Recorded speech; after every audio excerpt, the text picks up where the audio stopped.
കർണാടക ശിരൂരിൽ മണ്ണിടിച്ചിലിൽ കാണാതായ അർജുനായുള്ള തിരച്ചിൽ ഊർജിതം. റഡാറിൽ ലോഹഭാഗം തെളിഞ്ഞ ഭാഗത്തെ മണ്ണ് നീക്കി തുടങ്ങി. 1 മണിക്കൂറിൽ മണ്ണ് മുഴുവൻ നീക്കാനാകുമെന്ന് പ്രതീക്ഷ. സൈന്യം അല്പസമയത്തിനകം ശിരൂരിൽ.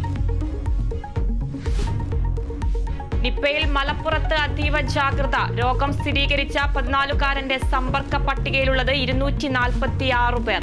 63 ഹൈറിസ്ക് വിഭാഗത്തിലെന്ന് ആരോഗ്യമന്ത്രി.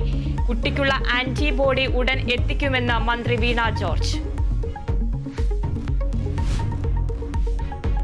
തിരുവനന്തപുരം നെയ്യാറ്റിൻകരയിൽ കുത്തിവെപ്പിനെ തുടർന്ന് അബോധാവസ്ഥയിലായിരുന്ന യുവതി മരിച്ചത് കാട്ടാക്കട സ്വദേശി കൃഷ്ണ തങ്കപ്പൻ. മൂത്രത്തിലെ കല്ല് രോഗത്തിന് കുത്തിവെപ്പ് നൽകിയത് നെയ്യാറ്റിൻകര ജനറൽ ആശുപത്രി. തിരുവനന്തപുരം മെഡിക്കൽ കോളേജിലെ തീവ്രപരിചരണ വിഭാഗത്തിലേക്ക് മാറ്റിയെങ്കിലും ജീവൻ രക്ഷിക്കാനായില്ല. മൂന്നാർ ടൗണിൽ വീണ്ടും കാട്ടാന ഇറങ്ങി. പഴയ മൂന്നാർ ടൗണിൽ അമ്മയും കുട്ടിയാനയും ഇറങ്ങിയത് ഇന്നലെ രാത്രി.